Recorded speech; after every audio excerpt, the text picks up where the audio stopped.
വാളയാറിലെ ആൾക്കൂട്ട കൊലയിൽ പിടിയിലായവരിൽ 4 പേർ BJP അനുഭാവികളെന്ന് special ബ്രാഞ്ചിന്റെ report. കേസിലെ 4ാം പ്രതി ആനന്ദൻ CA2 പ്രവർത്തകനെന്നും റിപ്പോർട്ടുകൾ വരുന്നു. ഗോകുൽ VS ഉണ്ട്. അതുപോലെ ഈ രാഷ്ട്രീയ നിറം എങ്ങനെയാണ് വരുന്നത്? ഇത് രാഷ്ട്രീയ കൊലപാതകം എന്ന നിലയിലാണല്ലോ നേരത്തെ മന്ത്രി എം പി രാജേഷിന്റെ CPM സംസ്ഥാന സെക്രട്ടറിയുടെയൊക്കെ പ്രതികരണങ്ങൾ വരുന്നത്. ഇതിന് പിന്നിൽ സംഘപരിവാർ ഐഡിയോളജി ഉള്ളവരാണ് എന്ന തരത്തിലായിരുന്നു. എങ്ങനെയാണ് ഇത് രാഷ്ട്രീയമായി മാറുന്നത്? യഥാർത്ഥത്തിൽ രാഷ്ട്രീയമാണോ? എന്താണ് സംഭവിക്കുന്നത്? അതായത് ഈ സംഭവം ഉണ്ടായപ്പോൾ തന്നെ ഇതിൽ രാഷ്ട്രീയ മാനങ്ങൾ പലപ്പോഴും ഉണ്ടായിരുന്നു. ഈ കേസിൽ പിടിയിലായവർ RSS പ്രവർത്തകരാണെന്ന് കോൺഗ്രസും അതോടൊപ്പം തന്നെ CPM ഒക്കെ തന്നെ ആരോപിച്ചിരുന്നു. ഈ വിഷയത്തിലാണ് special branch report special branch ഒരു റിപ്പോർട്ട് നൽകിയിരുന്നു. ഈ റിപ്പോർട്ട് പ്രകാരം 1, 2, 3, 5 കേസുകളിലെ പ്രതികൾ BJP അനുഭാവികളാണ്, അല്ലെങ്കിൽ BJPക്കാർക്ക് വേണ്ടി പ്രവർത്തകരാണെന്നുള്ള വിവരം ലഭ്യമാകുന്നത്. 4ാം പ്രതി അനന്തൻ CA2 പ്രവർത്തകനാണെന്ന ഒരു റിപ്പോർട്ട് കൂടി വരുന്നുണ്ട്.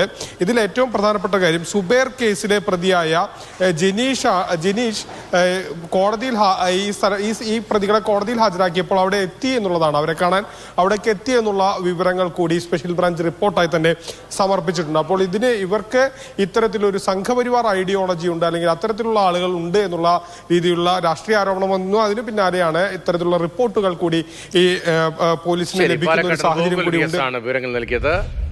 പ്രസാദ് കുമാർ കൂടി നമുക്കിപ്പോൾ ഉണ്ട്. പ്രസാദ്, വാളയാറിലെ ആൾക്കൂട്ട കൊലപാതകം, അട്ടപ്പാടിലെ മധുവിന്റെ കൊലപാതകം നമ്മുടെ ആകെ ഞെട്ടിച്ച കേരളീയ സമൂഹത്തിൽ ഇങ്ങനെയൊക്കെ നടക്കുമോ എന്നെല്ലാവരും മുഖത്ത് വെച്ചതാണ്. പക്ഷേ ഇതൊക്കെ ഉണ്ടാകും, ഈ നാട്ടിൽ ഇതെല്ലാം നടക്കും എന്ന കാര്യത്തിൽ ഒരു ബോധ്യത്തിന്റെ ആവശ്യം, അല്ലെങ്കിൽ ഒരു ഓർമ്മപ്പെടുത്തൽ എന്ന നിലയിൽ കൂടി ആ വിഷയം നമ്മൾ കണ്ടതാണ്. ഇപ്പോൾ വാളയാറിലെ ആൾക്കൂട്ട കൊലപാതകത്തിൽ ഈ രാഷ്ട്രീയമൊക്കെ ആരോപിക്കുന്ന സാര്യം എന്താണെന്ന് മനസ്സിലാകുന്നുണ്ടോ? സ്വാഭാവികമായിട്ടും കേരളത്തിൽ രാഷ്ട്രീയം ഇല്ലാത്ത ആൾക്കാർ വളരെ കുറവായിരിക്കും. ഇപ്പോൾ അട്ടപ്പാടിയിൽ മധുവിൻ്റെ കേസിലും എല്ലാ രാഷ്ട്രീയ പാർട്ടിക്കാരും ഉണ്ടായിരുന്നു. പക്ഷെ അതൊരു രാഷ്ട്രീയ കൊലപാതകമാണെന്ന് നമുക്ക് പറയാൻ പറ്റില്ല, ഒരു ആൾക്കൂട്ട കൊലപാതകം. അതേപോലെ തന്നെയാണ് ഈ അട്ടപ്പാളത്തെ ഈ രാമനാരായണൻ്റെയും കൊലപാതകം എന്നാണ് ഞാൻ മനസ്സിലാക്കുന്നത്.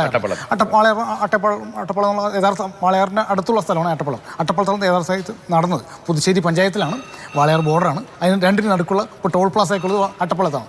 അപ്പോൾ അതുകൊണ്ട് ഞാൻ അട്ടപ്പാളം കുറച്ച് സ്ഥലങ്ങൾ എനിക്കറിയാവുന്നതുകൊണ്ട് പറഞ്ഞു. അപ്പോൾ ഇതൊരു മോഷണ കുറ്റം എന്നുള്ളത്, മോഷ്ടിച്ചോ എന്ന് നമുക്ക് വ്യക്തമല്ല.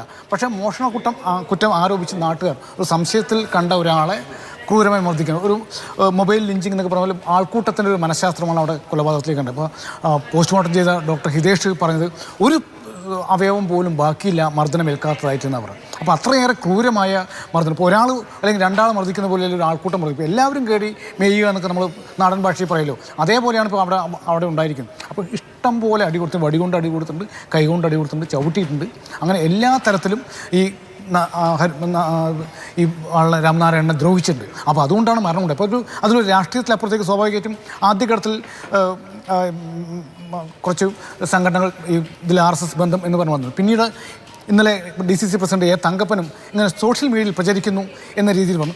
ഇന്നിപ്പോൾ സർക്കാരിൻ്റെ ഭാഗത്ത് മുഖ്യമന്ത്രിയുടെ പ്രസ്ഥാനത്തിൽ ഒന്നുമില്ല. പക്ഷേ CPM സംസ്ഥാന സെക്രട്ടറിയും അതുപോലെ തന്നെ MP രാജേഷും, അവിടുത്തെ മന്ത്രിയാണ് MP രാജേഷും, അതുപോലെ ബിന്ദു, അങ്ങനെ എല്ലാവരും തന്നെ സർക്കാർ മന്ത്രിമാരെല്ലാം തന്നെ RSS എന്ന രീതിയിൽ വന്നു. പക്ഷേ ഇപ്പോൾ സ്പെഷ്യൽ ബ്രാഞ്ചിൻ്റെ റിപ്പോർട്ട്, പോലീസിൻ്റെ റിപ്പോർട്ടിൽ അങ്ങനെ രാഷ്ട്രീയം പറയുന്നില്ല. പക്ഷേ സ്പെഷ്യൽ ബ്രാഞ്ചിൻ്റെ റിപ്പോർട്ടിൽ 4 പേർ RSS അനുഭാവികളും ഒരാൾ CA2 കാരനെന്ന് പറയും. അപ്പോൾ തന്നെ അതിലൊരു പ്രശ്നമുണ്ട്. 5 പേരിൽ ഒരു രാഷ്ട്രീയമാണോ അതോ ആൾക്കൂട്ടം തന്നെയാണോ എന്നുള്ളൊരു സംശയം ഇപ്പോഴും വരുന്നുണ്ട്.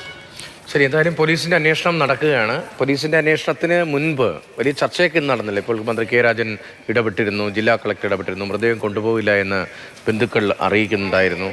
അവർക്ക് നഷ്ടപരിഹാരം വേണം, വകുപ്പുകൾ കൂടുതലായി ചുമത്തണം, എല്ലാവരെയും അറസ്റ്റ് ചെയ്യണം. ഈ ആവശ്യങ്ങളിലേക്ക് യഥാർത്ഥത്തിൽ വളരെ നീതിയുക്തവും നിയമപരമായ കാര്യങ്ങൾ മുന്നോട്ട് പോകുന്നുണ്ടോ?